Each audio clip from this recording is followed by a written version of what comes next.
Hi, I'm Ben McArthur. I'm a hip and knee replacement specialist at Texas Orthopedics.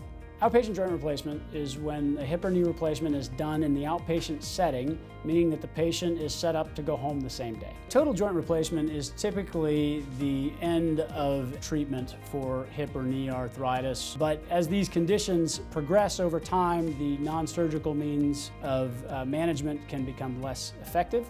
That's when hip or knee replacement may become the best option for them. The advantage of this particular approach is that you encourage that early mobility. We know that patients that mobilize quickly tend to recover more completely and more effectively.